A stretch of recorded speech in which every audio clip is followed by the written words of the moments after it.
Test.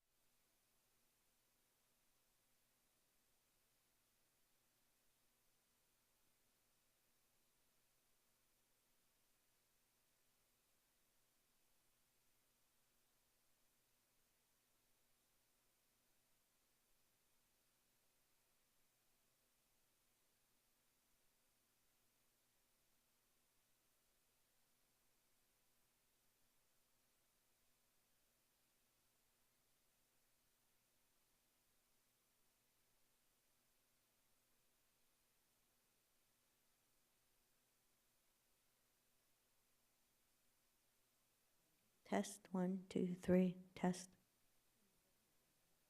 Yeah.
All right, this hearing will come to order. We're doing something that we care a lot about in this committee. We're going to talk about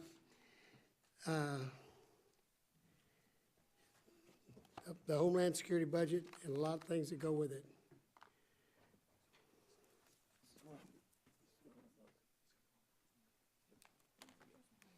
Thank you.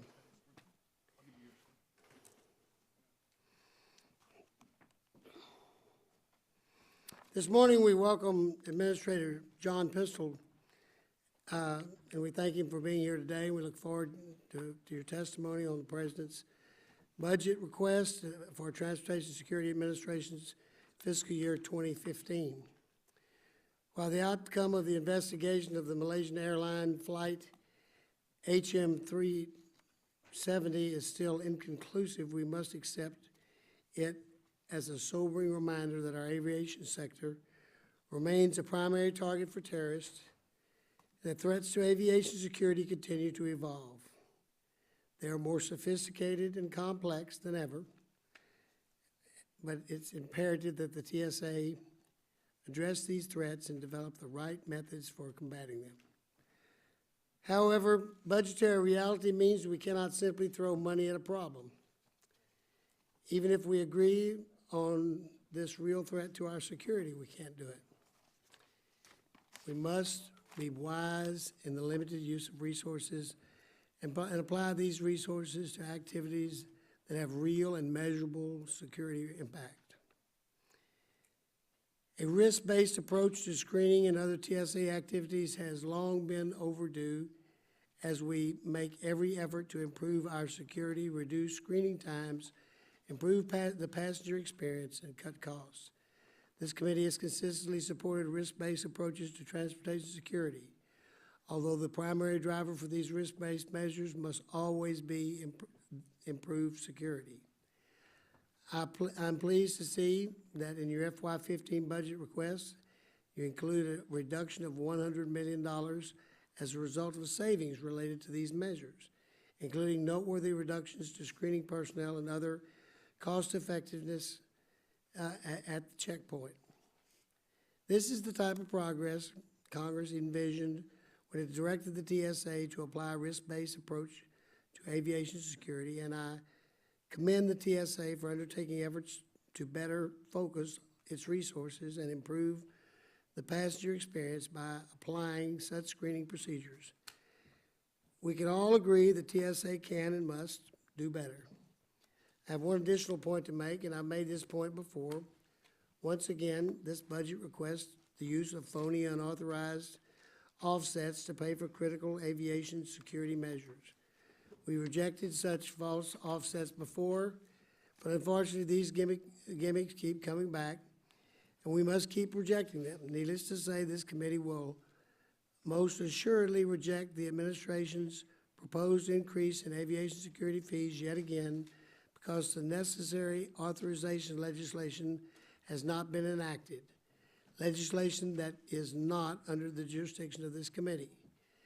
Rather than these fees, we should be spending this time talking about a legitimate budget that ties funding to results and mission requirements.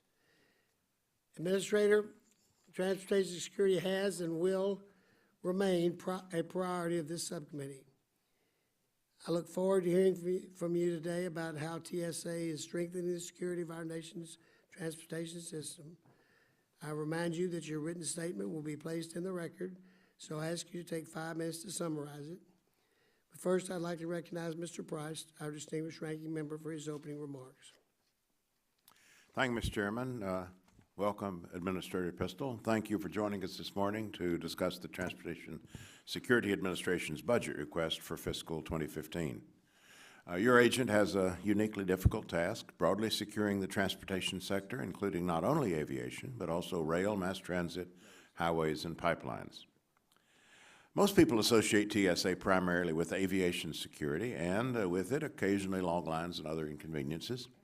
I travel a lot by air. We all do, between our districts and the capital, so we've experienced a fair share of those delays over the years. But we also know that TSA's work is vital to the security of the traveling public, and we can thank you and your employees for protecting us for more than a decade from a repeat of the kind of attack we experienced on September 11th. Although we don't know what happened aboard Malaysia Airlines Flight 370 in detail yet, the strong likelihood that it was intentionally diverted should remind us that threats to aviation have not gone away, and that taking down a commercial aircraft is still a primary goal of Al-Qaeda and its affiliates. So perhaps we can interpret the traveling public's focus on screening inconveniences as a sign that actually TSA is doing a good job overall in carrying out its important missions. If travelers are focusing on the hassle of taking off their shoes, in part it's because we aren't worried about a threat to the aircraft we're about to board. And we know from some of the briefings we've heard that that is indeed the trade-off that we are sometimes facing. That's not to say there isn't room for improvement. It's clear there is. We can do more to minimize delays and other inconveniences for the traveling public through the kind of risk-based security strategies that TSA has begun to employ over the last few years. You've made that a hallmark of your tenure, and I commend you for that, and I think you've delivered on it. Through improved screening processes and technologies and by expediting the screening of low-risk travelers, TSA's made great strides to improve the traveler experience while more strategically targeting resources to address risk. And I know you plan to continue further in that direction. Most of the TSA workforce is performing admirably in what's a very difficult, underappreciated, and often strenuous job. And as was tragically confirmed last November with the shooting death of TSO Gerardo Hernandez, it's a dangerous occupation. We owe them our thanks for their service.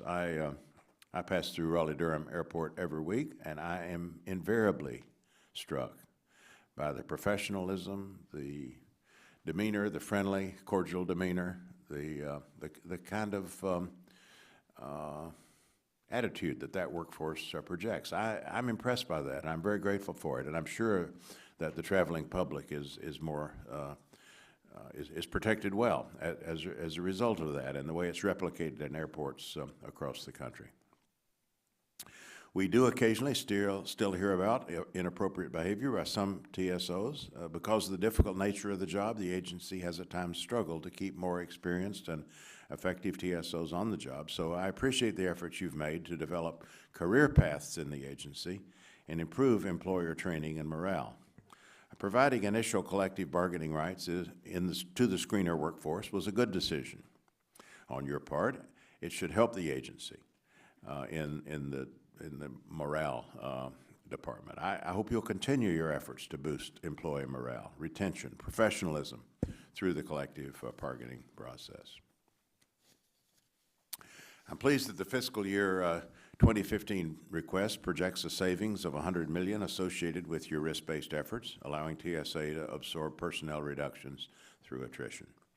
All told, TSA's efficiency efforts would result in net programmatic savings of nearly $133 million next year, including almost 2,000 fewer positions, which more than offsets required inflationary increases in next year's budget for a net savings of around $60 million, or around 1% compared to your current budget.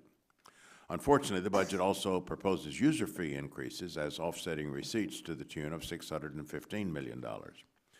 Setting aside any debate on the merits of those fee proposals themselves, the fact is that unless those fee changes are authorized, this subcommittee is stuck facing a $615 million hole that we'll have to fill from other places in the department.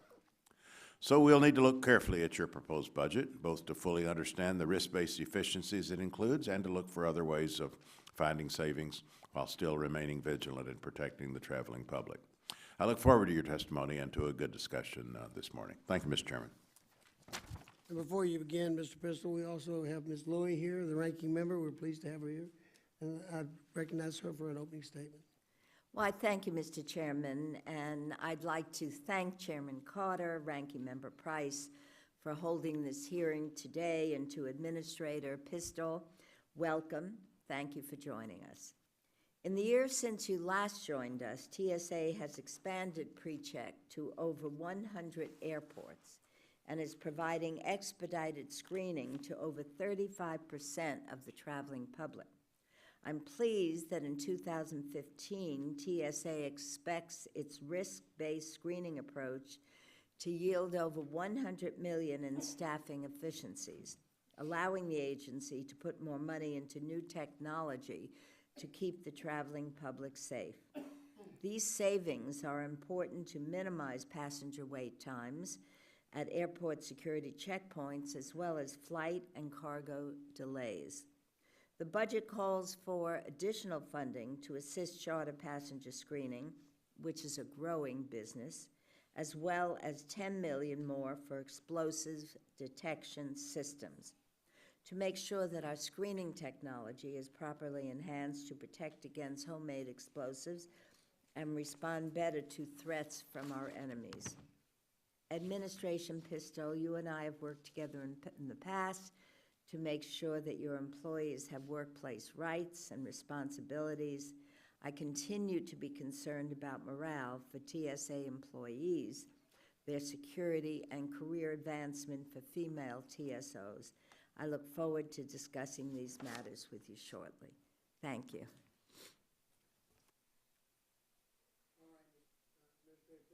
You're recognized for your statement. Well, good morning, Chairman Carter, Ranking Member Price, distinguished members of the subcommittee. I appreciate the opportunity to appear before you today to discuss the President's fiscal year 2015 budget request for the Transportation Security Administration. Before getting into the budget matters, I want to thank members of the subcommittee for your kind expressions of support we received following the shooting at LAX last November that claimed the life of Officer Gerardo Hernandez and wounded 2 other TSA employees and another passenger. We have conducted a comprehensive review following this tragedy with extensive input from both internal and external stakeholders. We have prepared a report which I'll be releasing tomorrow ahead of testifying at a congressional field hearing in Los Angeles on Friday. I also want to thank the subcommittee members for your strong support of several key initiatives in the FY14 budget process, especially the support that you have indicated and demonstrated for risk-based security efforts which are transforming TSA's operations, strengthening aviation security, and improving customer service. So TSA's FY15 budget request of $7.3 billion supports ongoing risk-based security initiatives all across our operations in an effort to provide the most effective security in the most efficient way. We've made significant progress since we began implementing RBS initiatives midway through 2011, and we plan to continue that progress. To give some perspective to some of these changes, our FY15 request is $536 million less than our FY12 budget, which is about 7%. Yet with this 7% reduction, we are screening approximately 7% more passengers than in FY12, while continuing to provide mission coverage by our federal air marshals to those highest priority flights. In 2013, we met our goal of providing some form of expedited screening for at least 25% of the approximately 640 million passengers who fly every year. Today, more than 35% of air passengers experience expedited screening each day. Passengers currently eligible for expedited screening include persons under 12 or over 75, known crew members, active duty, National Guard, reserve members of the military, and certain other U.S. government employees, CBP Global Entry, TSA PreCheck, and other certain Trusted Traveler programs, and other passengers who we determine to be low risk, of course, including those on honor flights and wounded warriors. TSA PreCheck is a key RBS initiative that expedites security screening for low-risk travelers at hundreds of checkpoints every day. To accommodate TSA PreCheck expansion, we have taken the following actions. First, expanded the number of airports participating in TSA PreCheck from 40 to 118 today. Second, increased the number of expedited screening lanes from 46 to 600, with each lane capable of doubling hourly throughput. Third, we've increased the number of participating U.S. airlines from 6 to 9 in a great partnership with the air carriers. To expand the TSA PreCheck eligible population further, we began an application enrollment program in December, since which time we have had more than 120,000 passengers sign up for TSA PreCheck benefits. Now, our 15 budget request, in that request, we have prioritized key operations, and we're proposing targeted reductions in efficiencies and modest enhancements or redirection of resources. This end result is, as you noted, Chairman and Ranking Member, both Ranking Members, is a decrease of approximately $60 million in budget authority and 2,034 full-time equivalent positions from our FY14 budget. The efficiencies under RBS account for over $100 million, in fact, $142 million when looking at all aspects, including explosive detection system efficiencies and some other things. And I'm sure the committee knows that the efficiencies we have realized are greater than that, including the President's 1% pay raise and retirement benefits, and about $40 million in other enhancements, all funded in our request. The Bipartisan Budget Act of 2013, signed into law December 26, requires TSA to continue staffing those airport exit lanes that staffed as of December 1st, 2013. Now, 2/3 of the nation's airports, exit lane access control functions are the responsibility of the airport operator. So TSA does that in about 150 of the 450 airports. The requirement for TSA to meet exit lane access control responsibility at selected airports is accommodated in the FY15 request at a cost of $93 million, which was previously planned as recurring annual savings. Our 15 budget request includes two proposals to increase offsets, as had been noted, $615 million through increasing the aviation passenger security fee from $5.60 to $6 per one-way trip, and the $420 million from continuing to collect the air carrier fee at current levels. As in the past, this request aligns the cost of security to those who benefit most. We also gained some budget efficiencies through realignment, including consolidating K-9 operations, and aviation security approach, and our VIPER team operations, the Visible Intermodal Protection Response, in the surface transportation approach, while retaining the multimodal mission of these teams. We're also proposing realigning the funding of Federal Air Marshal Service under the aviation security appropriations. We're committed to improving the professionalism and performance of our workforce. We've completed leadership training for nearly all of our over 3,000 supervisory TSOs, and we're implementing similar training for lead TSOs and transportation security managers, all key enablers of risk-based strategies across the country. We've implemented an integrity testing program which covertly tests the honesty of officers facing opportunities for theft. And over the past 15 months, we've conducted over 3,000 tests involving more than 10,000 employees at 126 airports, with over 99.7% of our employees handling the items properly. The few employees who failed to adhere to our integrity standards were fired under our zero tolerance policy. So in conclusion, as we continue applying risk-based security principles to strengthen transportation security, we must also continue shaping and investing in the workforce we need to enable our future successes. We are becoming a smaller, more capable force, and I'm committed to ensuring we develop, train, and equip our people to meet our mission responsibilities. Mr. Chairman, Ranking Member, thank you again for this opportunity to discuss the President's budget.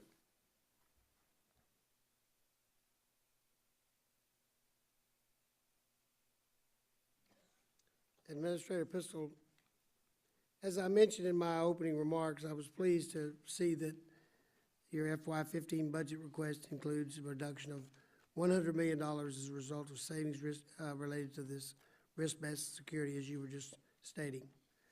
I'd like you to briefly describe to us how these initiatives are improving security and reducing costs. But first, as you know, Congress has imposed a cap on the number of screeners TSA may hire. Do you think that by expanding risk-based security programs such as TSA PreCheck and use of advanced technologies, you can effectively reduce the number of federal screeners the TSA requires to screen passengers? Second, TSA's managed inclusion is being used with growing frequency to identify passengers for expedited screening, even when these passengers are not enrolled in PreCheck. How does TSA ensure that passengers selected for expedited screening through managed inclusion do not represent a threat to aviation security? How is TSA going to compel the typical traveler to enroll a PreCheck program if there is a strong likelihood of him or her being able to utilize the program through managed inclusion? Well, thank you, Chairman Carter. The whole premise of risk-based security is that the vast majority, if not everybody, traveling every day, the 1.75 million people that we screen every day, are low risk. And so how can we differentiate between those people based on some pre-screening, based on information that they share or we already know about them, such as certain government employees.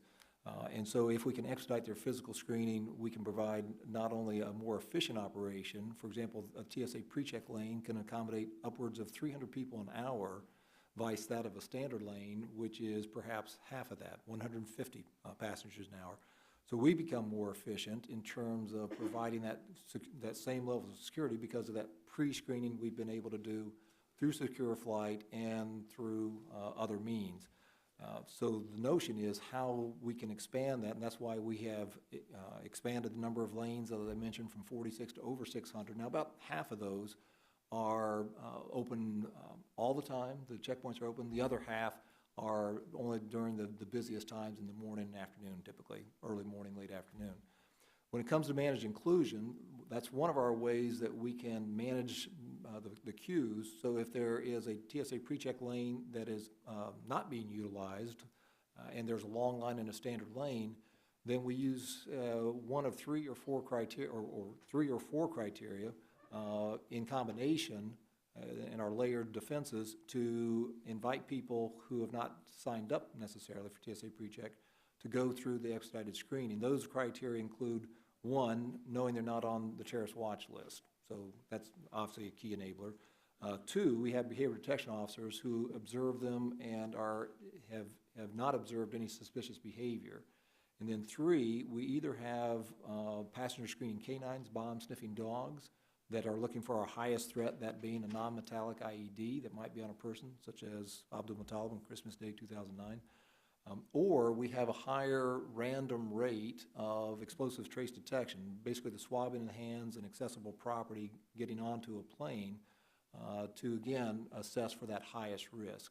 So given those 3 or 4 criteria, then as both a queue management tool and a way of buying down risk and providing a more efficient operation, we do include that. Now, I mentioned that as we have more and more people sign up for TSA pre-check, we will do a tapering of the managed inclusion, if we will, to cut back on that.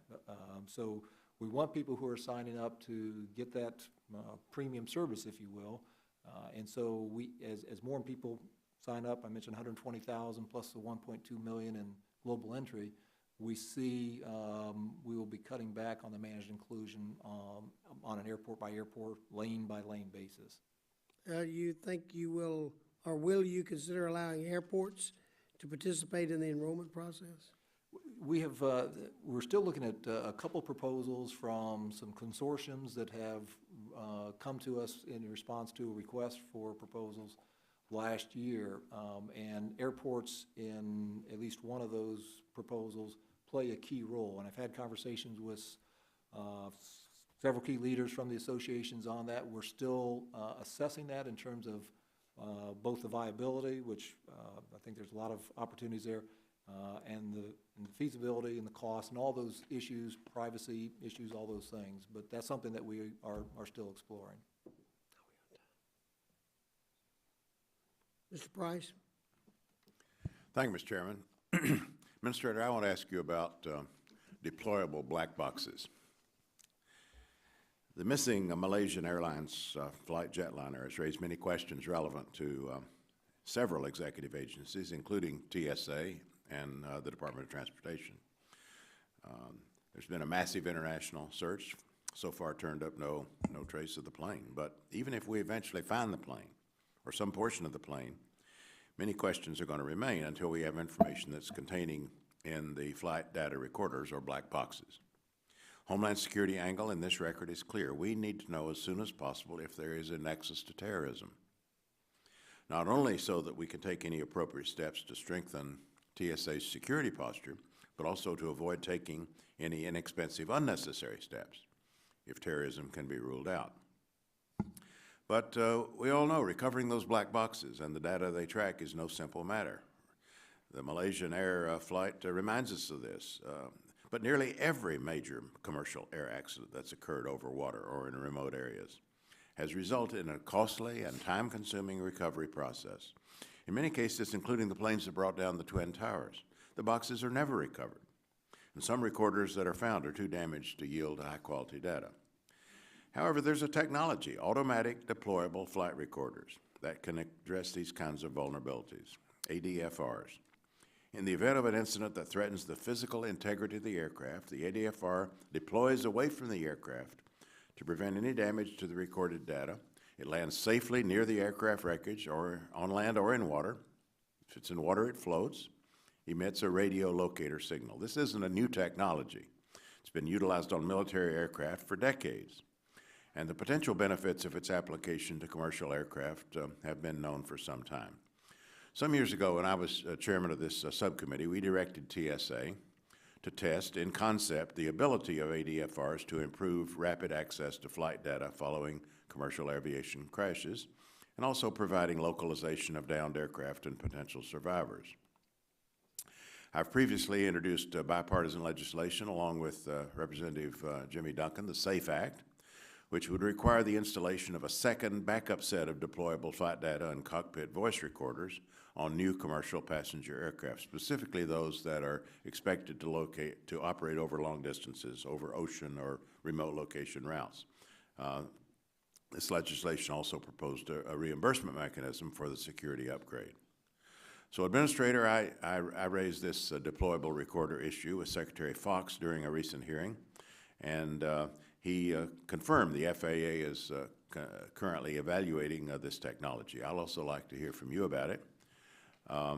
Although the deployable recorder testing conducted by TSA predates your tenure at TSA, I know you've reviewed the findings. I wonder what your assessment is as to the value this kind of technology could provide to TSA, focusing particularly on its aviation security mission. And then what interactions have you had with FAA in terms of evaluating the technology? FAA, of course, is where the primary jurisdiction lies here. Are you confident that the FAA is taking TSA's testing and its mission perspective into consideration as part of its evaluation? Well, thank you, Ranking Member Price.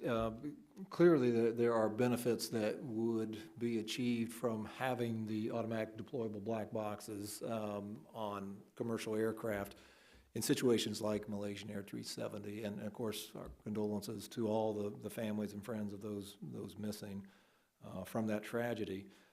The question from a TSA perspective is, what could we learn in as timely a manner in terms of the security protocols that had been breached in causing the aircraft to go down, which is a separate issue oftentimes from what NTSB and FAA might be looking at in terms of mechanical issues and safety issues. But I did go back and have looked at the work that we did going back to your original request, I believe, which was in 2006, and found that we worked with FAA and produced at least a interim report to the committee in 2011 that outlined some of those pros and cons. I think one of the issues is obviously the cost of installing those devices and who bears those costs, and of course would those be passed on to passengers. What is the viability of those devices in the event of an explosion of the aircraft, such as TW-800, for example, where there's catastrophic failure? It would tell us, just like the flight data recorders, that something catastrophic happened on the aircraft, and then there's a cessation of all data and voice, obviously, when we have that type of explosion, vice that of what sounds like what happened with Malaysia Air Flight 370. So what I would like to do is go back and I'll talk to the FAA Administrator, Michael Huerta, in terms of getting an update in terms of their efforts that you raised with Secretary Fox recently, and see if there's something more that they could be doing as the lead, as you mentioned, with support from TSA in terms of the benefits that we would derive from that information also. Well, I thank you. I encourage you to do that.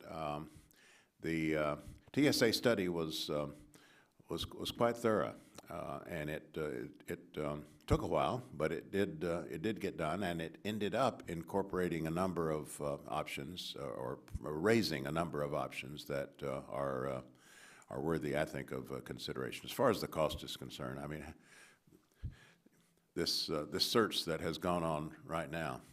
That, of course, would cover the costs of black boxes for decades to come. Thank you, Mr. Chairman. Thanks, Mr. Chairman. Morning, Administrator Pistol. At this time last year, I had inquired to you about the progress being made on the final rule for TWIC readers from the Coast Guard. As you may remember, this rule has been 10 years in the making. Last year, you had responded with, quote, good progress is being made on the final rule. Can you give us any updates as to where we are today on TWIC? Yes, thank you, Congressman Dent. There has been progress made on all of the rules that we have been focusing on. In terms of the large aircraft, the security program, the general aviation, right. I'm sorry, is that the one you were asking about? Oh, no, on the TWIC readers. I'm sorry, TWIC the Coast Guard. Apologies. After that, though, you get in the large aircraft security program. Yeah, no, I apologize. I was looking at which one. On the TWIC reader, we have made progress. There's been, and of course, as you know, TSA has responsibility for the front end in terms of security threat assessments, and then the Coast Guard has responsibility for the actual deployment. I will have to get back with you in terms of the where it is exactly. I don't have the update on that here in front of me, but I know it has gone back and forth in terms of progress being made. I'll just have to get back with you on that. Thank you. And one other quick question I wanted to talk to you about too is CFATS, chemical facilities, anti-terrorism standards. Where do we stand in terms of the inspections of those facilities? So that's largely a CBP responsibility that I'll be glad to take back. Excuse me, I apologize. I don't know why I asked that of you, but I should say that for CBP, but I wanted at least to get that out there. I'll save it for them. Another question I had too, as TSA works to keep the nation's aviation sector secure, there's been a working relationship with industry as they have both worked closely together since 9/11 to stay ahead of the latest threats that face our country. You know, obviously there needs to be a rigorous process to have the best technologies deployed. It also seems to me that TSA could learn a lot from some of our international partners as well as other stakeholders with global footprints to allow for complex solutions and alternative ConOps for faster deployment of security technologies that can meet and exceed current and future requirements. Can you discuss with us what TSA is doing to work more effectively with industry to gain insight into its efforts and experiences abroad, and how these lessons could be shared and applied to the U.S.? Sure. Yeah, thank you, Congressman. We work with industry quite closely here in the U.S., obviously, to have the latest technology deployed at the best price. And so to that, just under that umbrella, we engage with industry both in regular meetings, both small businesses and others, and also obviously with the major providers to help to buy down risk through the latest deployments of, say, next generation devices, whether it's for example, advanced technology X-ray, AT2 X-ray, or advanced imaging technology, the body scanners, was the next tier of detection capabilities. Our international partners actually look to us as leaders globally in terms of the R&D that U.S. companies in particular have done, along with some investments by U.S. taxpayers through our budget and the S&T budget of DHS, to develop the best technology at the best prices. So what we're seeing globally, for example, to detect, again, the highest risk, the non-metallic IED, we're seeing more and more countries acquire the advanced imaging technology that will help detect that where a walk-through metal detector will not. We also work through a number of different international fora to look at what other countries are doing, not only in technology, but for example, of course, what the Israelis do with behavior detection and interview techniques and things. So we have a good program to do that, and I think we are seeing some good benefits of that in our deployment of next generation explosive detection systems, checking for explosives in check bags, and as I mentioned, AT2, X-ray, and AIT, next generation. Real quickly, too, you started to talk about large aircraft security program. A few years back, we had a problem, as you remember, with some of the folks in Alaska and elsewhere who had concerns with some of the rules. Could you give us an update on that program? Yes, so that is, was originally published for comment in October 2008, and we got extensive comment from industry, as you know, a lot of good input. We have a supplemental notice of proposed rulemaking that we are working within the department to get out sometime this year that addresses those industry concerns, that it was frankly overbroad and too costly. And so I'm hopeful, given a lot of the contingencies that are beyond TSA, that we will have that SNPRM out later this year. Well, I appreciate that. It's been a long time, and a lot of folks are very concerned about that issue. So thank you. Ms. Lowy? Thank you very much. 2 weeks ago, I brought up issues facing female TSOs to Secretary Johnson. As I mentioned, female TSOs are finding it more difficult to be promoted because they are held at the passenger checkpoints to conduct pat-downs rather than gaining experience at other stations. Approximately 33.8% of TSOs are women, because only female TSOs are permitted to conduct pat-downs of female travelers and are the preferred choice for pat-downs of children and the elderly.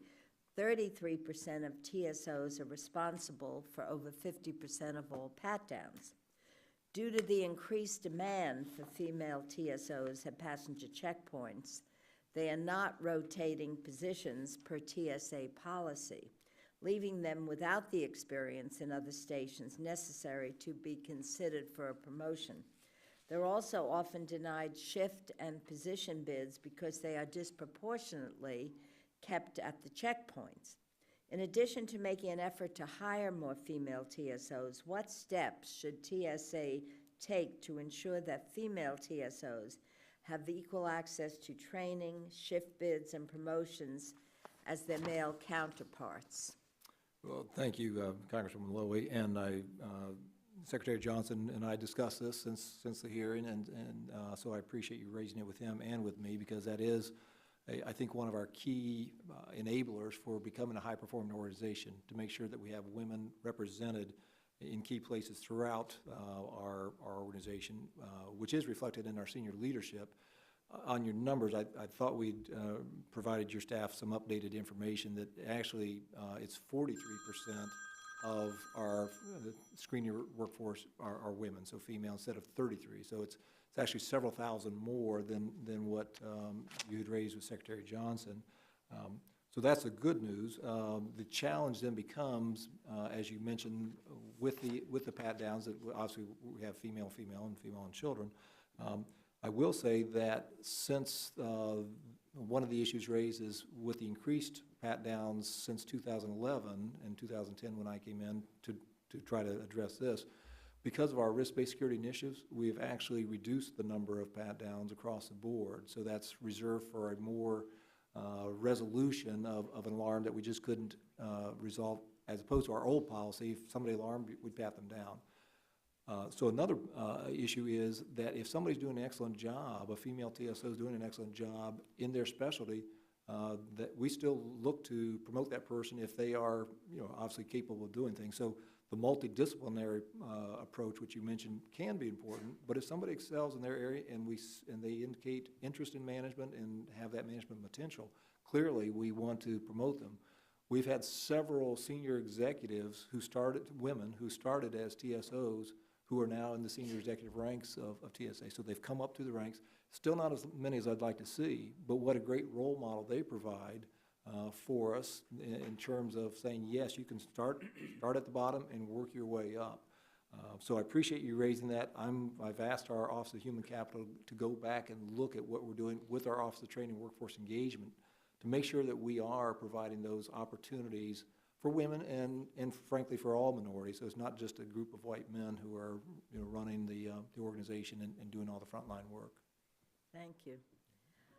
I'm also concerned about a lack of perimeter security at our nation's airports. Following last year's hearing, I worked with Chairman Carter and Ranking Member David Price to insert language into the fiscal year 2014 report that directed TSA to report back to the committee within 90 days of enactment on its efforts to work with its airport, local law enforcement partners to better secure airport perimeters.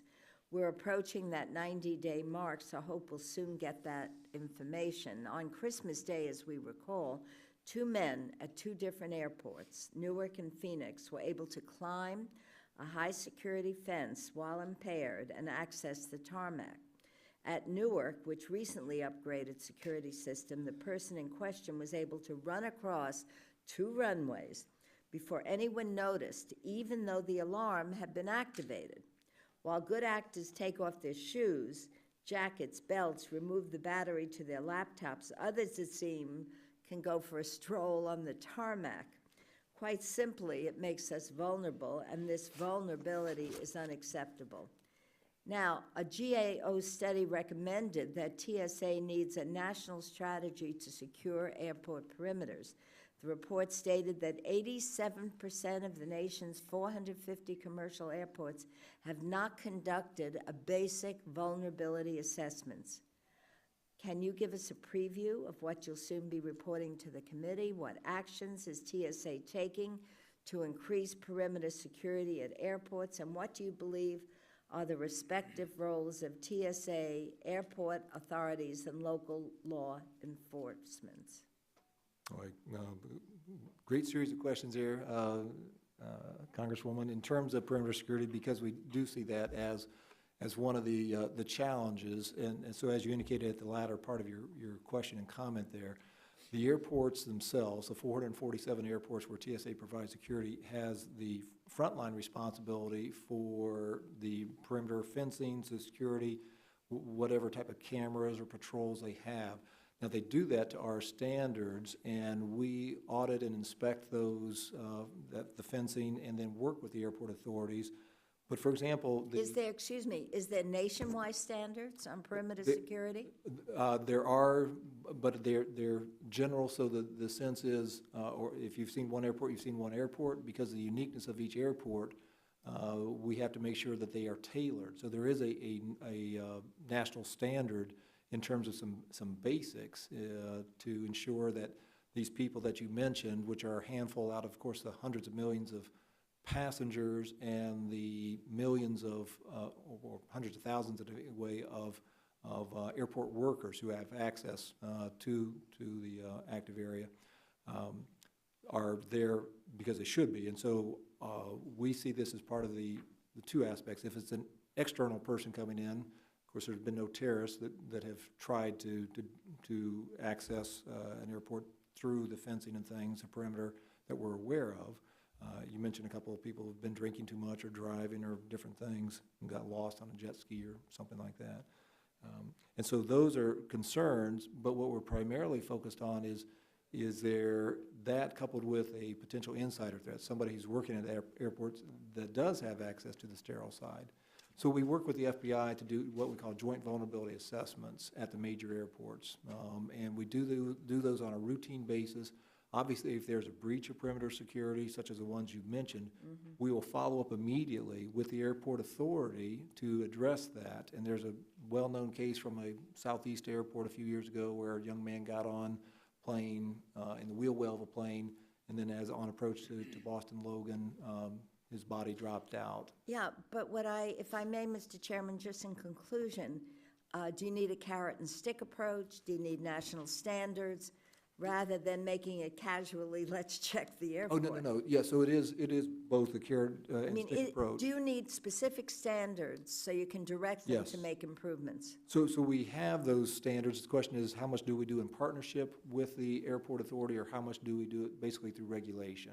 So we try to do it in partnership as much as we can, but clearly if there is an airport that we've inspected and their standards or fence isn't up to speed, they have trees overhanging the fence, which people could climb over, then that's something that we can take enforcement action on. So we do have that authority, and we exercise that authority but we try to do it first and foremost in a partnership to say, here are the things that we've assessed, And here's the actions you need to take. If you don't do it by a date certain, then we will follow up through some type of enforcement action.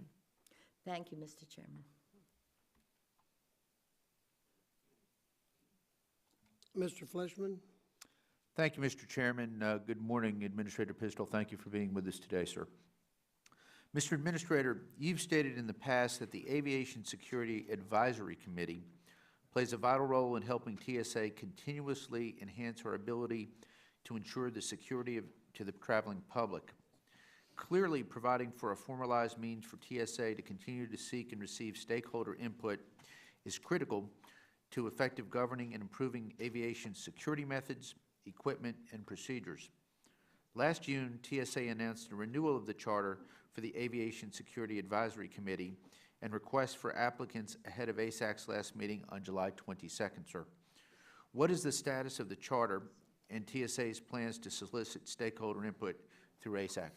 Yeah, thank you, Congressman. And the ASAC, I've actually met with the existing members 3 times since the LAX shooting on November 1. So on November 7th, January 8th, and then just this past Friday, to solicit input from them on an informal basis, since they're not formally chartered, which is something the new secretary is ready to issue letters of invitation.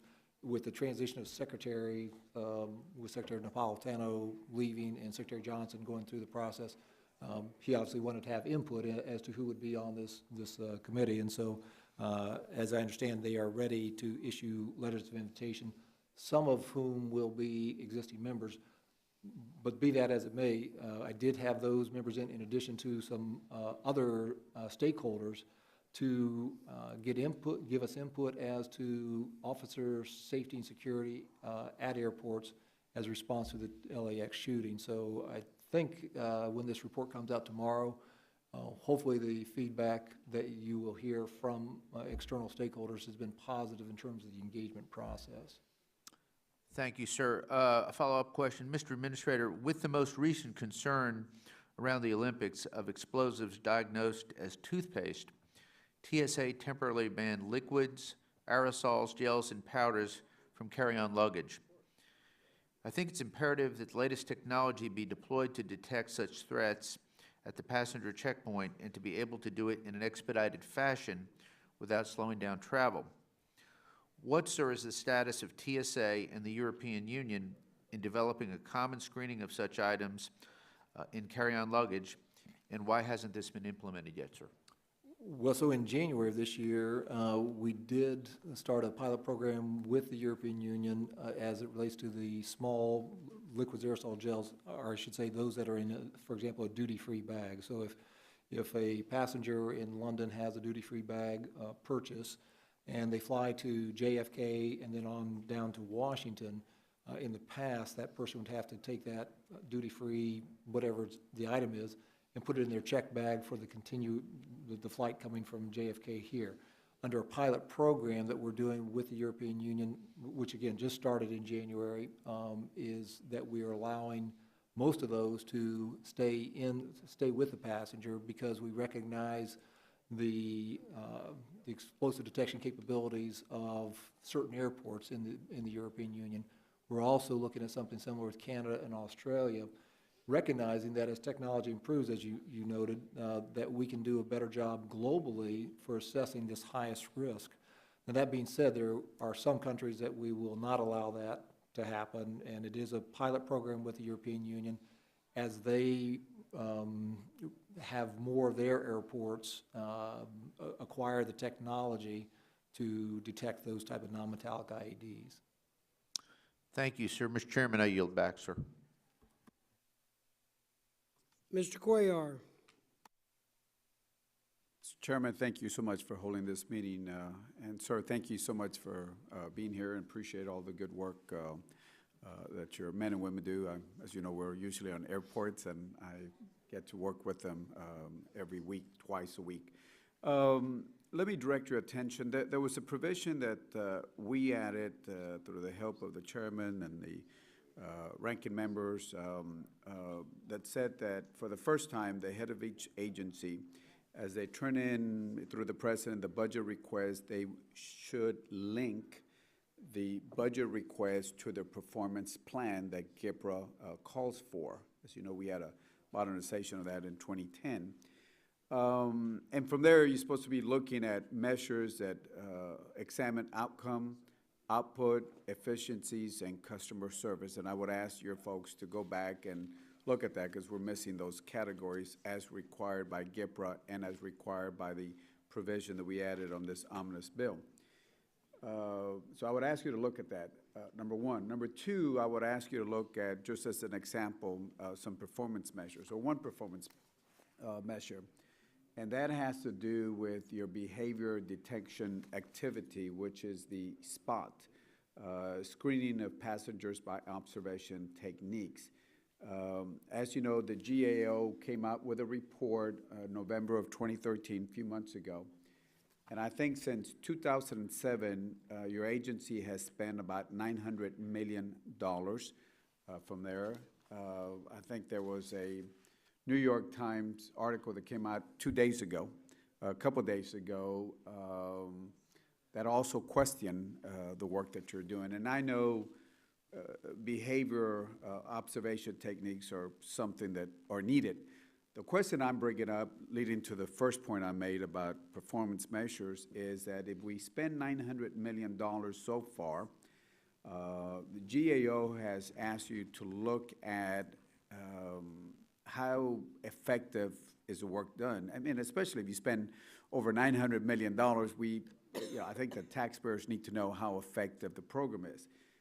According to GAO, they're saying that you all noted that it would take 3 years before TSA can really begin to report on the effectiveness of that work. So what are we supposed to be doing as we keep pumping in more money to understand if we give you $1, are we getting the bang for that $1?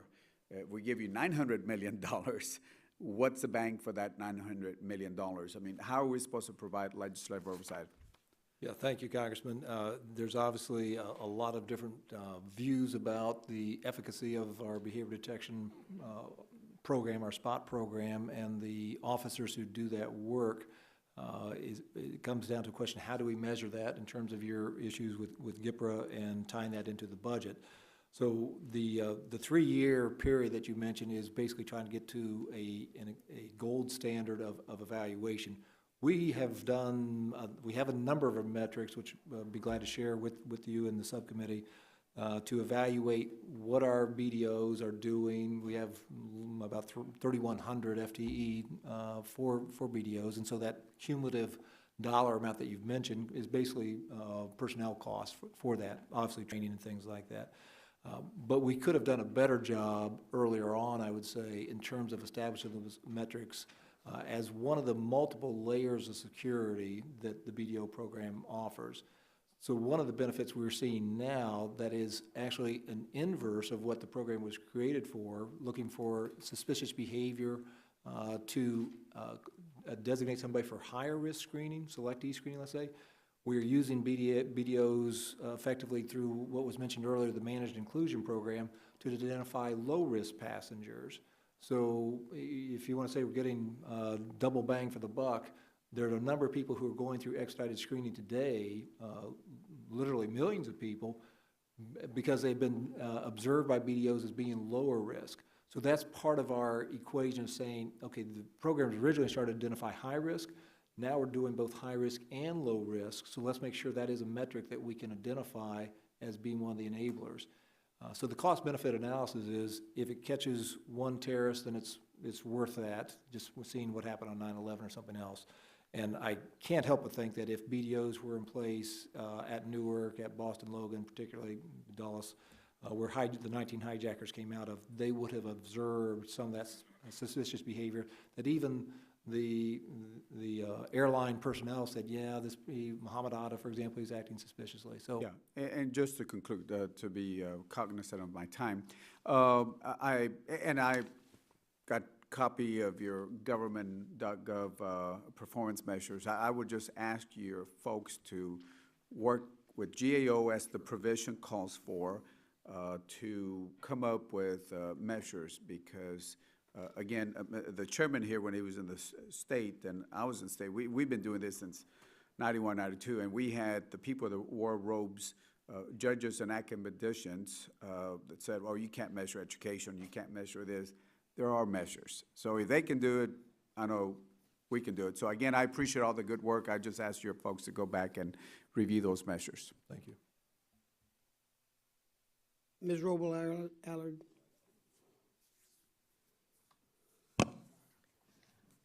Administrator Pistol, I want to go back to the incident at LAX when Mr. Hernandez was killed, because I think it raised a number of troubling questions about the security at our nation's airports. And according to an independent investigation that commissioned by the Airport Authority, and it was released last week, it took paramedics more than a half hour to reach Mr. Hernandez after he was shot. A full 45 minutes passed before emergency responders were able to set up a unified command post at the airport. And the inquiry also found that emergency phones and panic alarms did not function properly, and various agencies responding to the shooting lacked interoperable communication systems and were unable to communicate with each other by radio during the incident. I mean, these findings really were unbelievable since they occurred after 9/11, and there's some similarities there. Now, I know you said you're going to be releasing a report tomorrow, so you may not be able to answer in detail any of my questions, but I guess the main question is, what accounts for these deficiencies?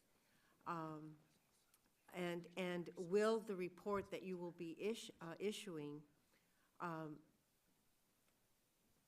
have new policies that will be implemented that can ensure the traveling public at LAX and other airports that there are going to be adequate and effective emergency plans in place, and that the authorities and first responders will be fully prepared to quickly respond to a tragedy such as that at LAX?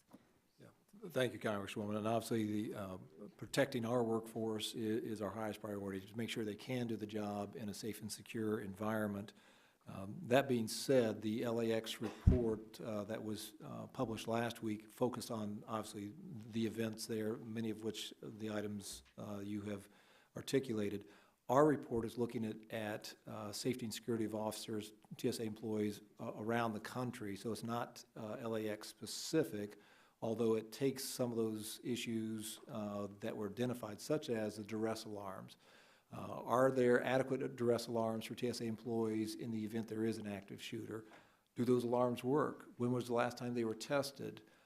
Has there been active shooter training, either online training or tabletop training or actual in-person tactical training in terms of, if there is a shooter, what do I physically do?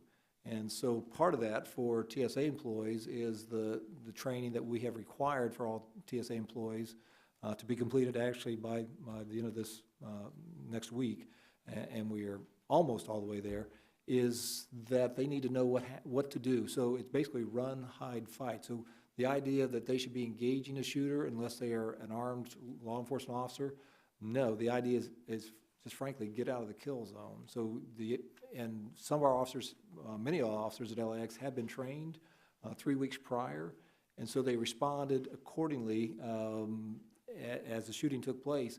They helped passengers get away from the checkpoint, and then they got out of the way themselves. Now, 2 of our officers went back to help an elderly gentleman who had not left the checkpoint, and so they helped him and got him off to a side room, and then they fled, and the shooter had come up the escalator from where TSO Hernandez was, where he had been shot, and shot the 2 of them, one in the foot and one in the shoulder. So they were actually trying to help a passenger when they could have and fled. Then whose responsibility is it then to address the issues about paramedics taking half hour, 45 minutes before emergency responders, all these things that I listed? If you're not looking specifically into these deficiencies, then whose responsibility is it to make sure that they're addressed? So we looked into the airport police response as opposed to the emergency responders, for example, fire and medical EMTs and things, which the LAX report addressed in some measure. They have taken actions I know of that have addressed that issue. For example, to allow EMTs to go into to provide basically trauma care to an injured person as soon as the shooter is not right there. So it used to be, that's a hot zone. The policy was you could not go in the hot zone. You had to wait until it was a cool zone, basically. What they have done is adopted a new policy to say that if it's a warm zone, there still may be a shooter. And as you recall, there was information that there may have been one or more shooters in the parking garages across from Terminal 3 where the shooting took place. So they've worked with tactical responders to provide cover, basically, to allow EMTs to go in and provide emergency, basically, trauma care. So that's one thing they addressed. We are looking at the airport police response time and locations, which will be in this report that I issue tomorrow. And what is your opinion of calls from labor groups and others for the creation of armed TSA security units to protect transportation security officers? That was one of the recommendations made by one group out of the over 30 organizations that I had in this review. So I looked at that and have determined that that is not the best response in my mind for a number of factors, which I'd be glad to go into. I did go into that last Friday in the meeting with the stakeholders, my reasons for not. If you could just submit it. Sure. That'll be part of my report, yes. Okay, thank you. Is my time up? Mr. Owens? Thank you, Mr. Chairman. Thank you, Mr. Pistol, for coming in today. From my perspective, the three airports that I move in and out of most frequently, Burlington, Vermont, Plattsburgh, New York, and Washington, D.C., function at an extraordinarily high level. And the people do it with a great degree of aplomb as they approach the folks who are online. They tend to be very helpful. They're informative. And it's just an all-around good experience. And I think you need to know that so that you can talk to the people who operate those institutions and let them know that we think they're doing a good job. And this is something I hear from people generally in our communities. On page 2 of your report, you talk about the pre-check program. And I'm curious, you don't list Nexus as one of the criteria for getting into the pre-check. Is it? Yes, well, so it's another way of qualifying for, Right. for TSA pre-check benefits. The 630,000 Canadian citizens are part, but yes, if you're part of Nexus, we automatically accept you into TSA pre-check. I just didn't note it in the testimony. Okay, that's good. I also have encountered a number of people who have been surprised that they were selected for pre-check. One of them being my wife, who will frequently... Hopefully not disappointed, though. No, positively impacted.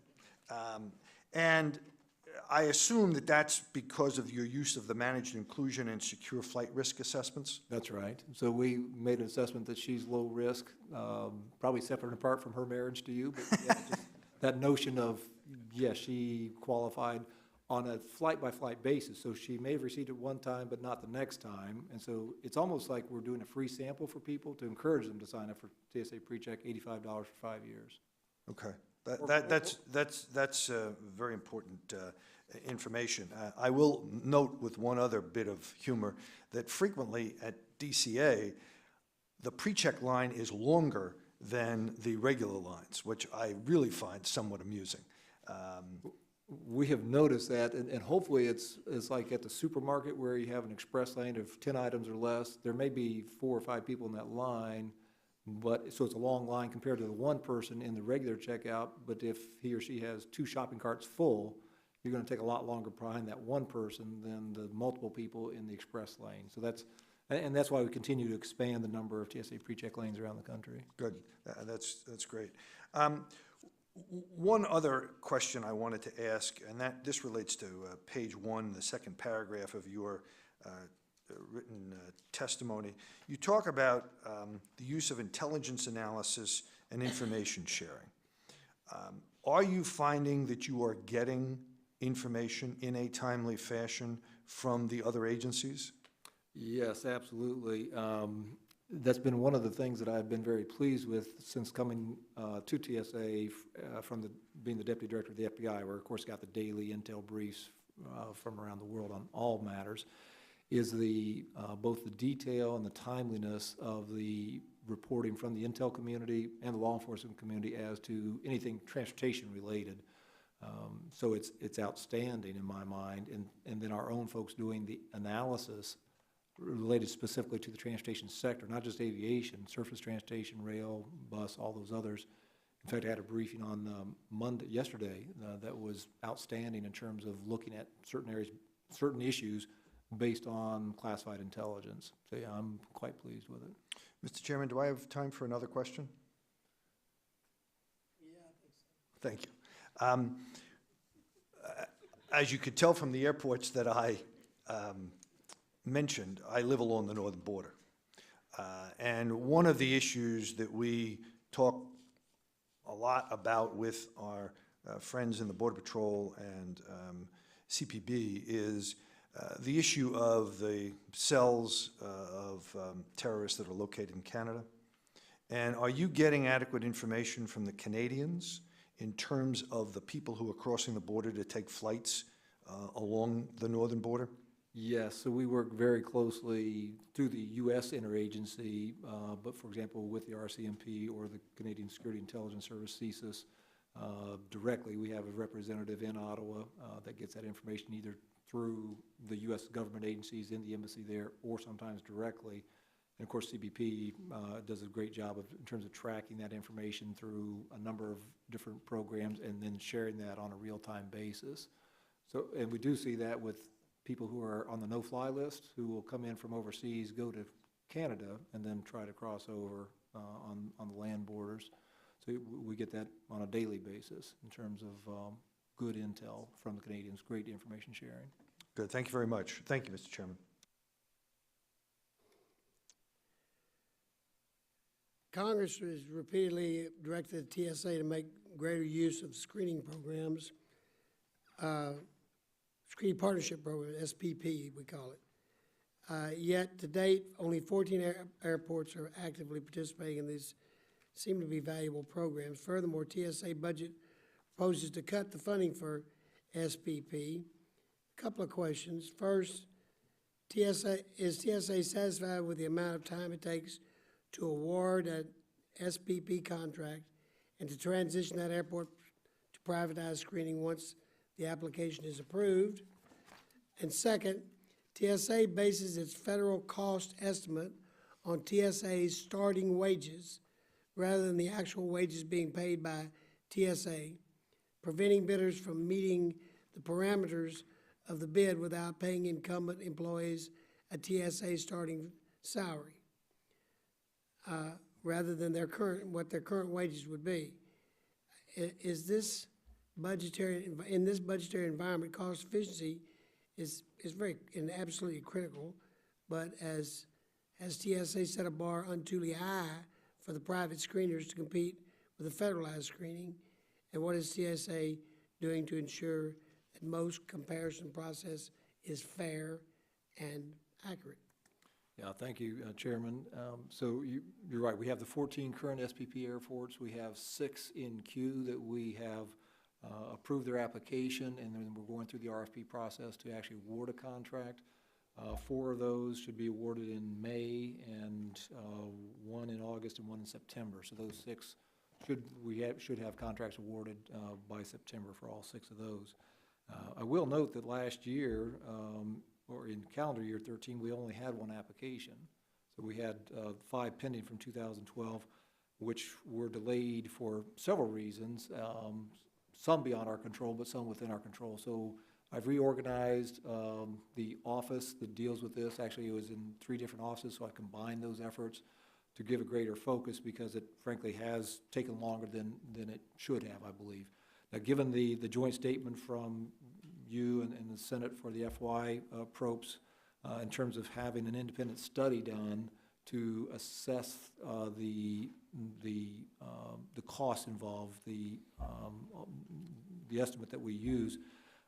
We made a decision to not hold off on awarding any contracts until that study was done, because that probably won't be done until the end of the year. And so rather than hold up these contracts any further, we're going forward with our current criteria, which I think, given the new, the way that we have revamped things, I think it will provide, it will be seen as being as transparent as we can, where we are actually giving a dollar cost to say this is what the government cost should be. We didn't used to do that. So given the FAA Modernization Act, the amendment, and basically changing the burden of proof to us to say why wouldn't we accept a program or an airport application, that's what we're doing. And so what we're seeing are airports coming in under that, which makes sense. If you know what you have to come under, you're hopefully not going to come over that, because if they come over, then it's going to be tough for us to justify awarding a private contract. So we are making progress, and I think we will see those 6 awarded by September. And in this new information you're giving them, this would include this salary differential that Yes, had a that's lot one- of people kind of stumbling over. Right, so that's one of the issues that this study will look at, but we use the actual salary cost. So I think the statute said we had to look at the minimum, but we use the federal equivalent, the actual salary cost, to say, here's what it's costing us. So that's that new process that we're using, say, here's what it's costing us. Can you provide those same services with the same level of security and the same level of customer service, if you will, at a better price? And so that's the process we're going through now. We got to shift gears to Viper program. Okay, I recognize that the vulnerabilities of mass transit, and I understand the efforts to protect the nation's public transportation system. However, I have serious concerns regarding the effectiveness of the Viper, which is a little strange pronunciation, but it means Viper. It means VIPR, but it sounds like the snake. In August, DHS OIG report was very critical of the program, and several of my colleagues on both sides of the aisle have expressed concern that TSA is expanding the scope of Viper teams beyond the Congress's intent. What performance metrics is TSA using to determine what the Viper program, that the Viper program is being utilized effectively? Can TSA provide the committee with specific examples in which Viper team definitively thwarted a terrorist plot? And finally, given their presence at sporting events, political party conventions, and even reported searches of private vehicles, is it fair to say that TSA is expanding the scope of Viper teams beyond the Congress's intent?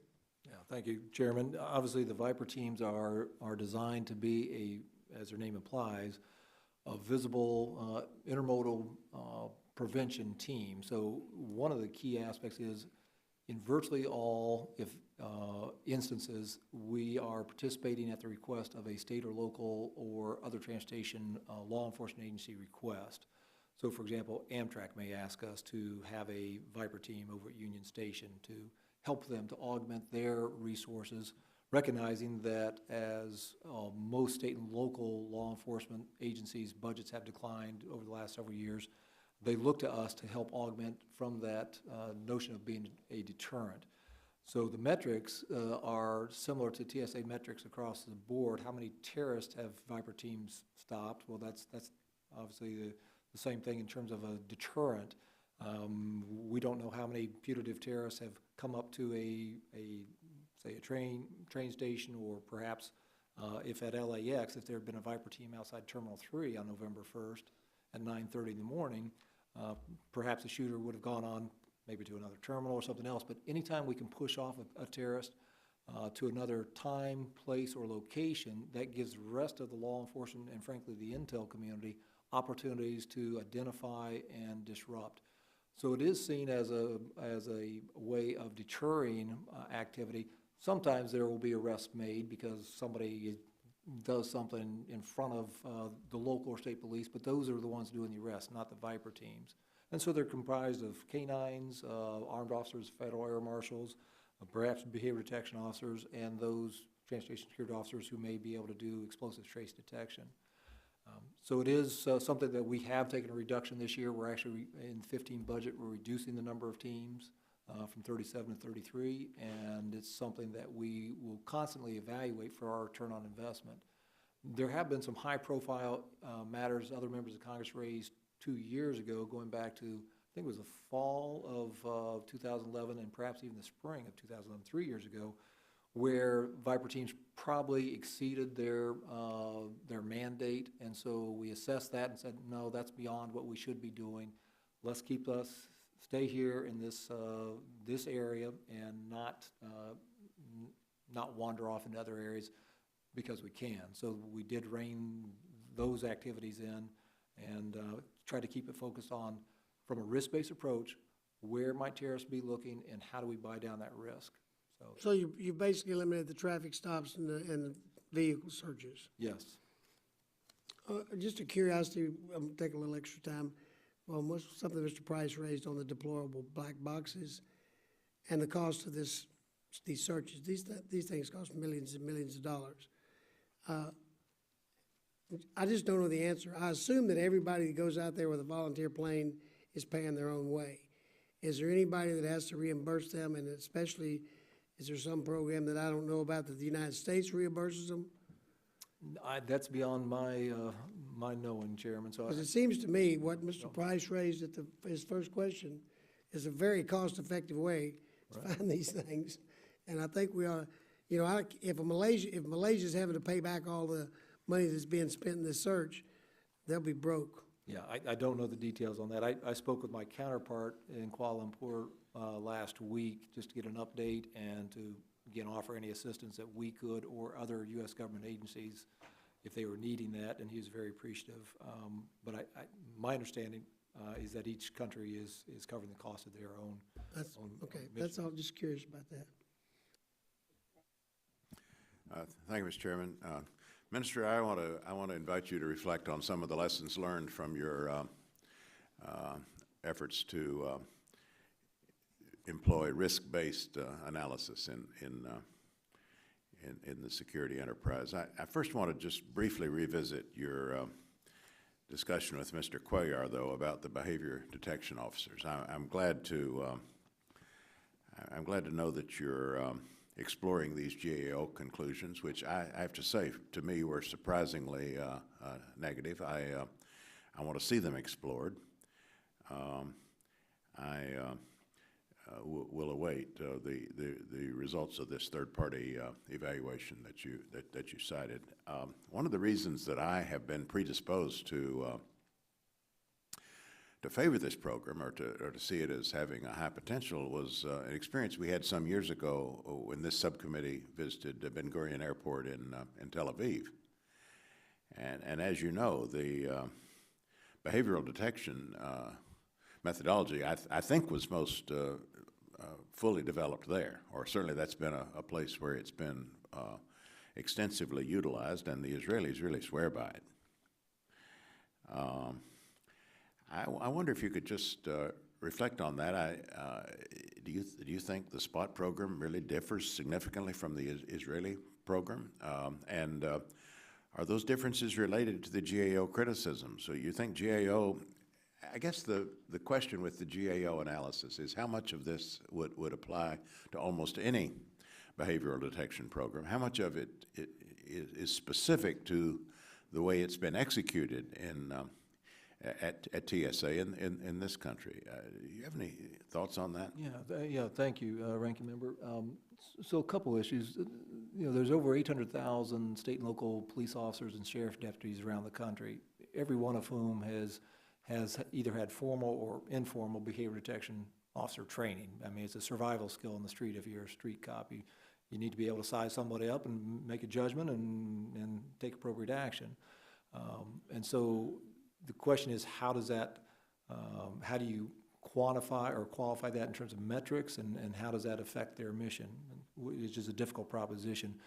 You're right that the Israelis at Tel Aviv, at Ben Gurion, were the first ones and foremost in terms of using this in the airport environment. So now the one tactic that they use is profiling, racial, ethnic, gender profiling, and they're very upfront about that, which of course we can't do here. So their behavior detection is predicated on the fact that if you are a young Palestinian Muslim male, let's say 23 years old, you're going to spend considerably more time than a 75-year-old Jewish woman Israeli citizen, because they have made a risk-based decision that the young male, is a much more likely terrorist than the woman. So we, of course, can't do that and don't do that in our behavior detection. So it's all based on behavior and what experts disagree on in terms of what is telltale signs of deception or something that they're trying to hide. So the example I like to use is I would have loved to have a plainclothes or even uniformed BDO at Schiphol Airport in Amsterdam on Christmas Day 2009, off to the side, and then here, let's say I'm Abdul Matal, the 24-year-old Nigerian bomber with that non-metallic IED in my underwear, and Judge Carter here is a uniformed police officer with a canine, and he's walking right toward me, and so I see that uniformed officer with a canine, and what would my reaction be as a bomber? Would I have the guts to just walk right by him without breaking stride? And that's what I would have loved the BDO to be able to observe. Say, how do you respond? Because we know from debriefings of convicted terrorists that the three things that act as a deterrent are uniformed officers, canines, and then CCTV, as long as it's not a suicide bomber. So they don't care about the CCTV. So there's a number of different views. The New York Times article that Congressman Cuellar mentioned from a few days ago cited some of the critics of the program. We could have as many proponents of the program, and we're doing a response to the Times on that, just as we did a couple years ago when they ran some articles critical of the BDO program. Good. Well, of course, you've cited the most obvious difference between the Israeli approach, which you're right, they're quite candid about, and what we can and would do here. Serious questions, though, still about the potential of this kind of approach, this kind of methodology, pretty firmly rooted, I think, in some psychological studies. So we'll await your finding there. I certainly want to reserve judgment. On this risk-based security approach that you've made very central to your administration, we found out on the House floor last June that doesn't always work. Sometimes perceptions of risk don't match TSA's more technical risk analyses. I'm sure you remember the House adopted an amendment to prohibit TSA from implementing any changes to the list of prohibited carry-on items for air travel. This was prompted by a TSA proposal to allow certain items to be carried on airplanes, including small knives with blades less than 2.36 inches in length and less than ½ an inch in width, billiard cues, ski poles, hockey and lacrosse sticks, and up to 2 golf clubs. The International Civil Aviation Organization changed its standards to permit passengers to carry small pocket knives in 2010, and as a result, thousands of airline passengers arriving in the U.S. from abroad every year are able to carry small pocket knives on their flights. Now, putting aside the merits of TSA's specific proposal, the conventional wisdom seemed to be that TSA might not have engaged in a strong enough effort to bring its various stakeholders on board with that proposal. Is that a fair diagnosis, or at least a partial diagnosis of what went wrong with this plan? I mean, is this just it's just as part of the territory here, or does it come with the territory? Are there things you might have done just in thinking about this in retrospect things that you might have done. Have you, as a result, changed anything about the way you engage stakeholders on risk-based proposals as a result of that experience last year? Maybe you could walk us through briefly the basics of the process you went through in developing the proposal. And do you still believe in making changes of this sort to the prohibited items list? You think it'd be beneficial to your efforts in aviation security? Could you reflect on that experience? Yes, thank you. I do have some vague recollection of that last year. So I think I heard from 150-plus members of your colleagues on that issue, in addition to a number of other folks. Yeah, so that was clearly a risk-based decision in terms of trying to focus TSA efforts on what we assess as being the highest risk. Again, that is the non-metallic IED that can be catastrophic to an aircraft. We were finding upwards of 2,000 of these small knives every day at checkpoints around the country, much to the frustration of passengers who were law-abiding citizens who just forgot they had a souvenir knife or some small pocket knife. So it was both done from a risk-based approach, trying to focus on the highest risk, from an efficiency standpoint of making it more efficient for our folks instead of having to stop the bag, open the bag, find the knife, take it out, seize the knife, and then, again, cause delays in the line, cause frustration with the passengers. From a risk-based approach, we know that since 9/11, because of all the other layers of security, it is highly unlikely that there would be a repeat of 9/11 using knives or things like that to try to take over an aircraft based on all numbers of different things, hardened cockpit doors, trained crew, passengers who would respond, as we saw on Flight 93 on 9/11. So those are, so as part of an internal process that we did with certain key outside stakeholders, but really it's a 2-year review that we looked at and tried to align ourselves with some of the big international standards, ICAO, the European Union, which do allow knives, small knives.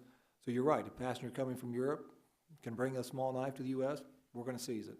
So then we have to dispose of it, and there's cost to doing that. So it really was a risk-based efficiency for us, better customer service for the passenger things, but there were certain groups who were strongly opposed, which we did not engage with as well as we should have. And that was, part of that was the Aviation Security Advisory Committee that was mentioned earlier.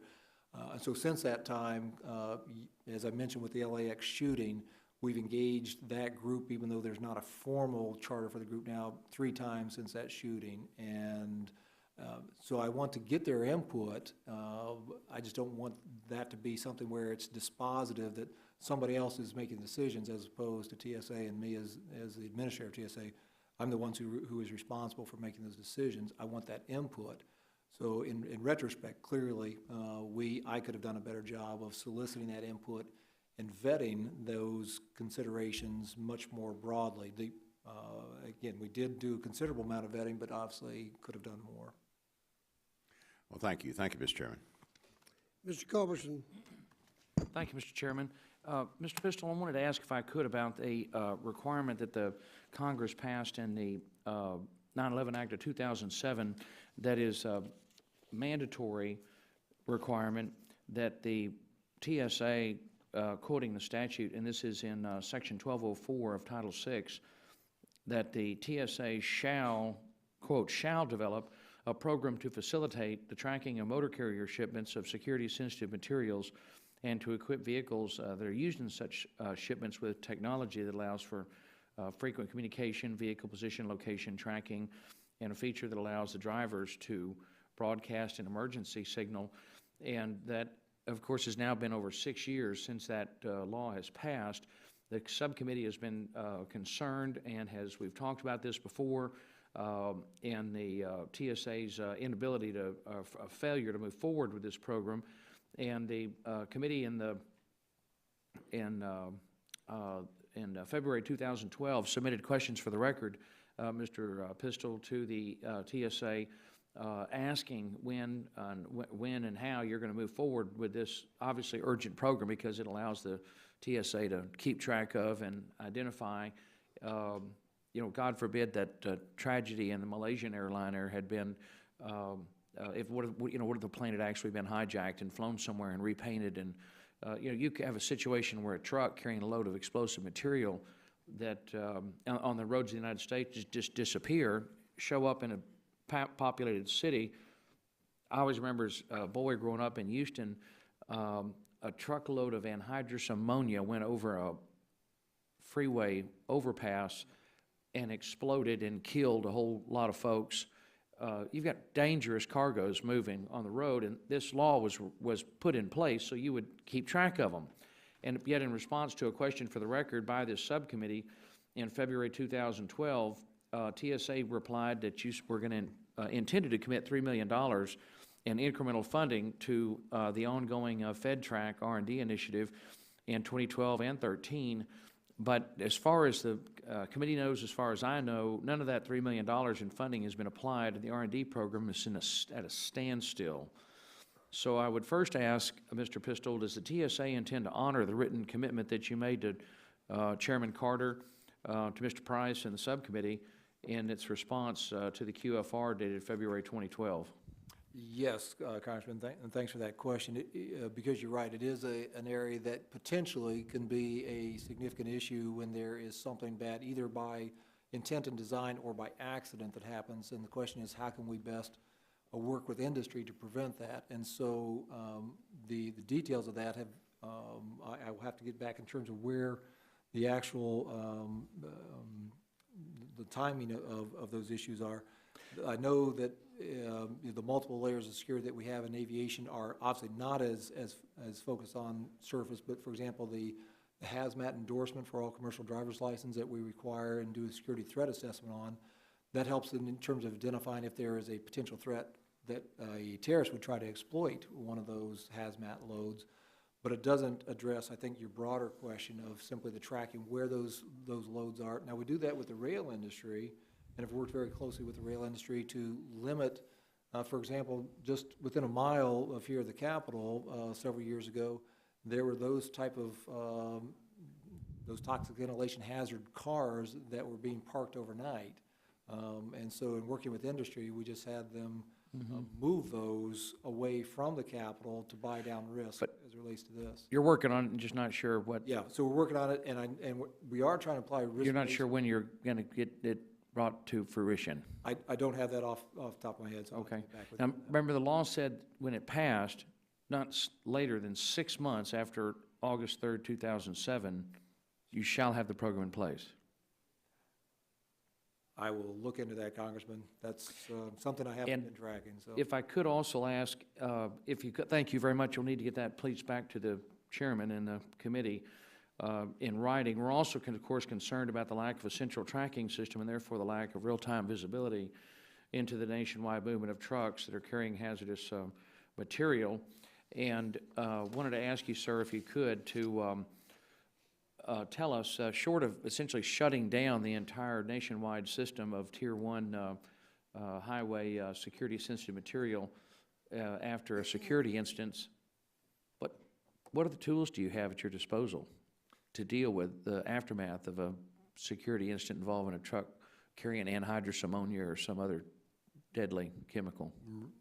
So, Congressman, as you know, that goes way beyond TSA's responsibility or authority in terms of trying to prevent bad things like that from happening. Once it happens, and there's multiple agencies of the government that would be involved, our focus is on the intelligence ahead of time. Is there any terrorist intent to do something with these hazmat loads?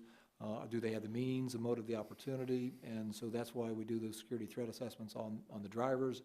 The vehicle loads, obviously, is something that we look at with industry to say, do you have the ability, you industry, to know precisely where all these hazmat loads are at any given time, similar to what FedEx or UPS does in tracking packages around the world, or Amazon or... Right. This is an area you're not in particular familiar with. That's correct. Okay. So you will get back to the chairman in detail, and I know you will in response to these questions. And then if you could also please describe for the chairman and Mr. Price and the committee the TSA's plan for how you're going to implement this really vital the Research and Development Initiative and TSA's fiscal year 14 funding intentions. I will take that on this program. I really appreciate it. I had a couple other, Mr. Chairman, forgive me for running late, but Okay, go ahead. quickly, if I could, sir, I want to bring to your attention, following up Mr. Price's question, thank you, Mr. Chairman, that the director of Israeli security, airport security, for looks like 7 years, Isaac Yeffet has said that the came out in the GSA report that Mr. Price mentioned, and I know Mr. Cuellar asked you about as well. Find out that said that essentially the behavioral techniques that you're using are a little better than chance in rooting out terrorists. Mr. Yeffet, who is their security director for El Al Airlines, actually described the behavior techniques, detection techniques at U.S. Airports at TSA is using as worthless. Said they're just absolutely worthless. So it's a real concern. And why we don't bring in the Israelis in a more visible and active way to recreate the. I always remember I got on the subcommittee back when we first started, and they described to us at the time it's like an onion. You get closer to the aircraft, you have to penetrate these various layers of the onion, and they focus on, as Mr. Yeffet said, and I just want to pass this on to you, sir, and talk to you, and if I could, he said that the Americans do it worse basically than amateurs. We don't hire the right people, and we don't train them very well. And he's focused on ensuring that the people they hire do it correctly, or they're fired. We give them, quote, we give them test after test, and there's no mercy. You fail the test, you go home. I don't care who you are. You're fired. You're just gone because the stakes are so high and so important. And if you don't know how to treat anyone in a test, it means you don't know how to treat a man in real time, and you're just gone. And it's his experience, and certainly you know this as well, and we all do, unfortunately, in the federal government, it's almost impossible to fire anybody. I think to this day nobody's been fired for 9/11. It just is maddening. And if the TSA, Mr. Yeffet says that the TSA behavior detection officers failed in a test, in some cases they continue to work and can take the test again. He just recommends, and I want to ask you specifically, why don't we simply, as he recommends, as they do in Israel, hire qualified people, give them proper training, and test them, and if they don't meet the standards, fire them. And they're, again, focused on, they focus on behavior. They don't worry so much about, they don't focus on items so much as they do behavior, which is logical and common sense law enforcement.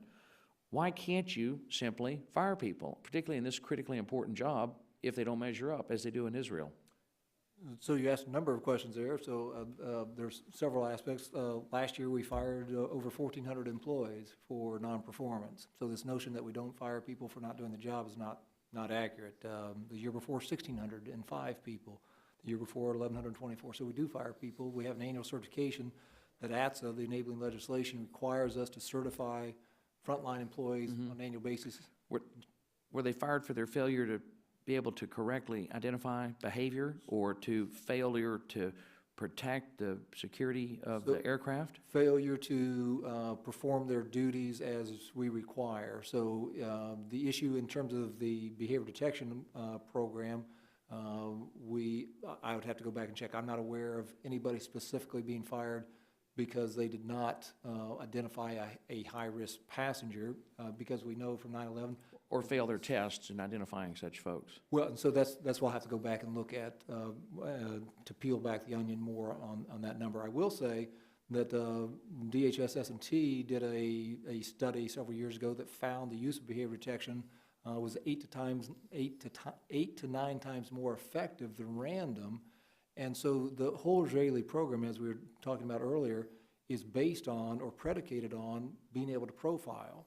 So if that's not what he says. It's just behavior, and they ask questions. Well, they ask questions designed to flip people's switches. Well, true, but they're basing who they talk to. Again, if they see a 75-year-old Jewish woman, Israeli citizen, they're not going to ask the same questions as that 23-year-old Arab Muslim male.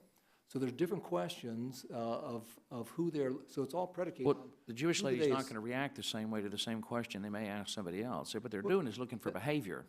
That's right. My point is they are using techniques or things that we are not authorized to use. So sure, they can be profiled. But you need to also please show me the law that prohibits us from doing so.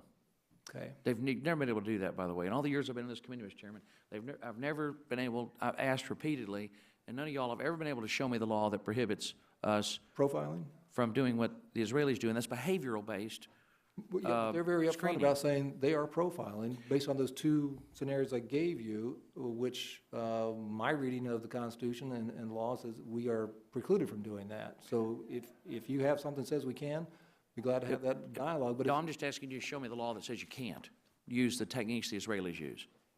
well, that's profiling.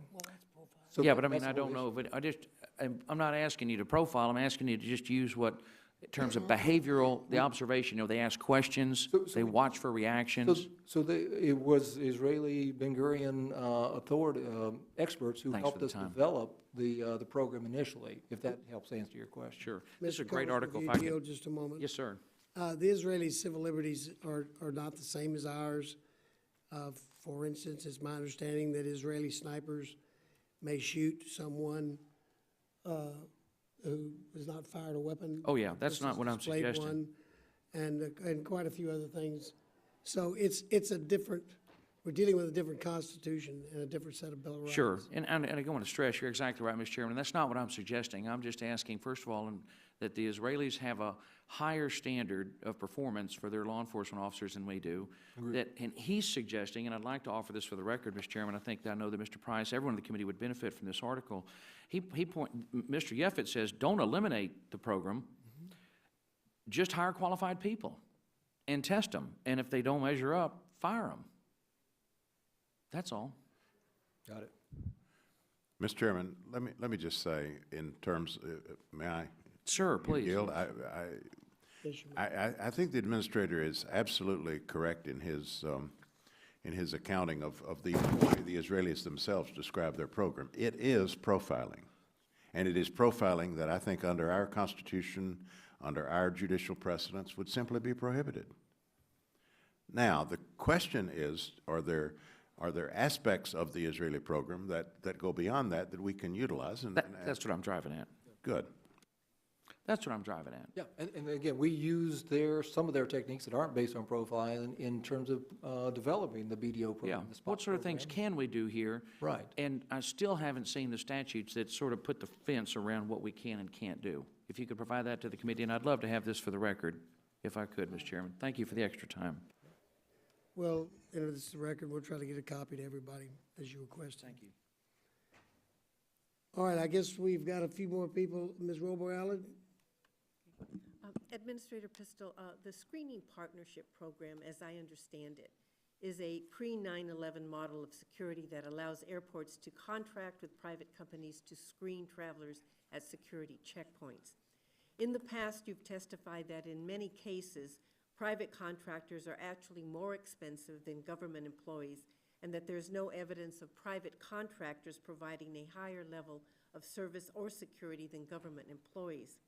I believe that you continue to monitor private screener performance at SPP airports.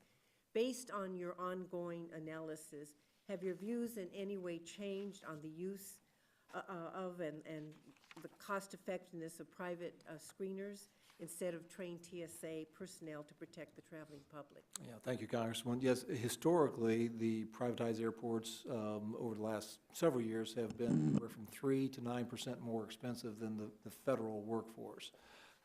That being said, I think competition and some of these new standards where we're actually publishing our cost will help drive those costs down. So it remains to be seen what the future costs will be.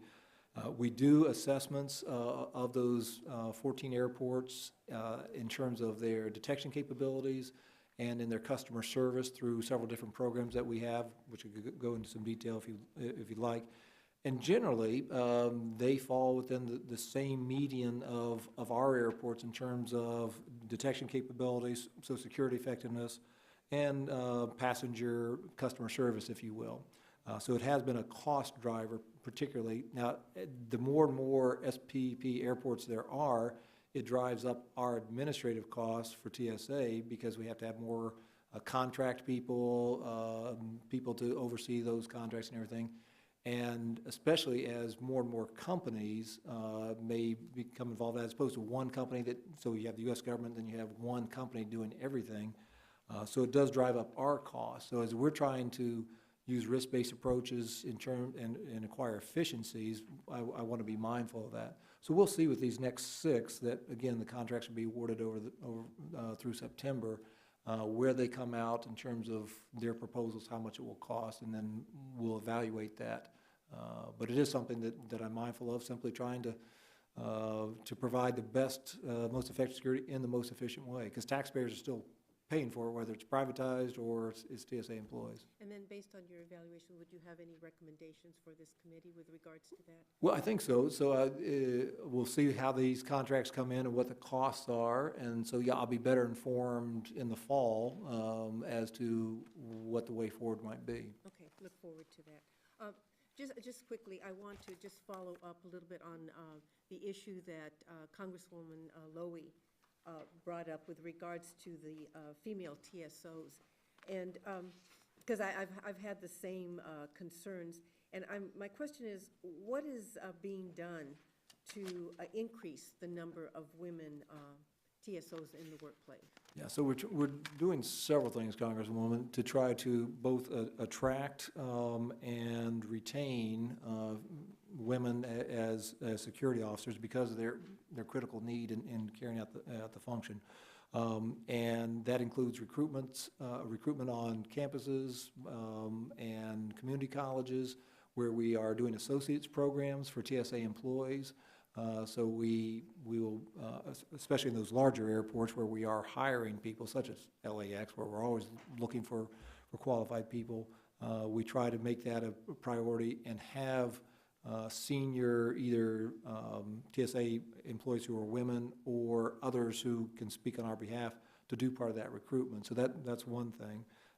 Another is to try to work with them in terms of scheduling. So as you know, we have a number of part-time employees, and it may be that a female security officer would have the opportunity to go from part-time to full-time more readily than her male counterpart because of the greater need. And so that's something that I think is appealing to those women who are looking for full-time, recognizing that some are simply looking for a part-time job to try to balance family and perhaps other responsibilities. And so that's something that we are looking at on a regular basis. But I will say it is a challenge. And so even with 43% of the screening workforce is women, I obviously would like to get that higher, and we keep focusing on that. Obviously, low pay has been one of those issues that have been one of the morale issues that we've had. And so longer term, I'm hoping to take some of the efficiencies that we gleaned from RBS and invest that back in the workforce in terms of additional training, perhaps additional pay, different things that we might be able to do to not only attract but retain those qualified people, especially women. Okay, thank you.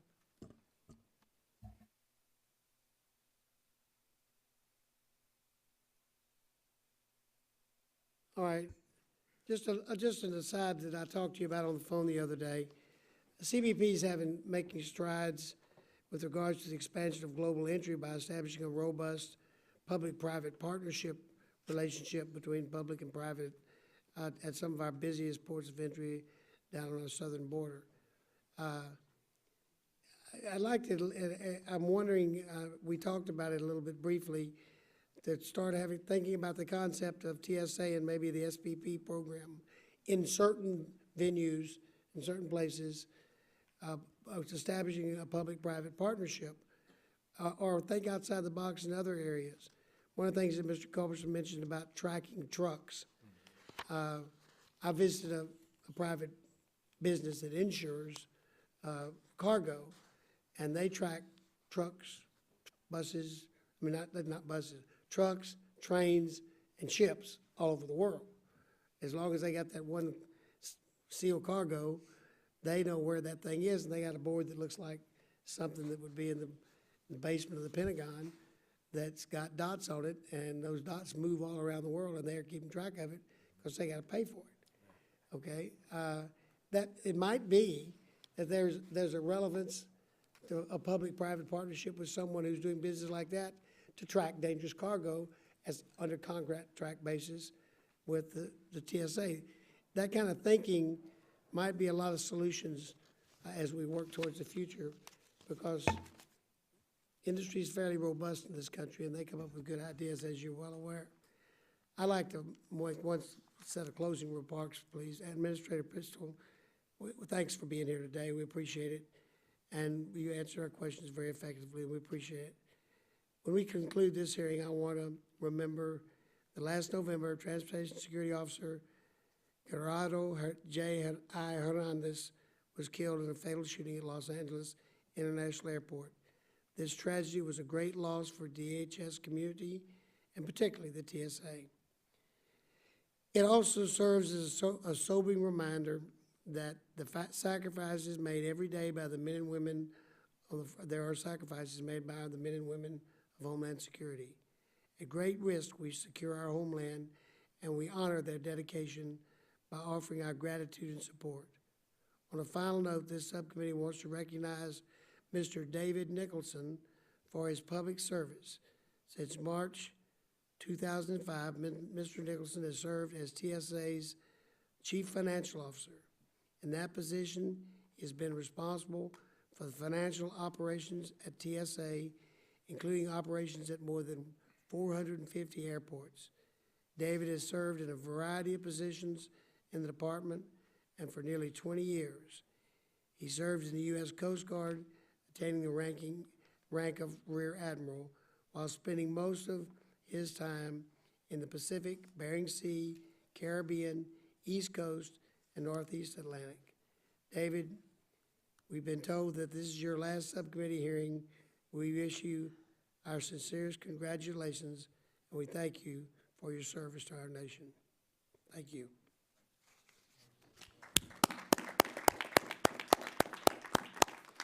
Thank you, Chairman. I tried to get him to testify today, but couldn't quite get that to come off. A painless vacation here. Good for you. Well, if there's nothing further for anybody, then we will move on to our next hearing later this week? Tomorrow. Okay, the meeting's adjourned.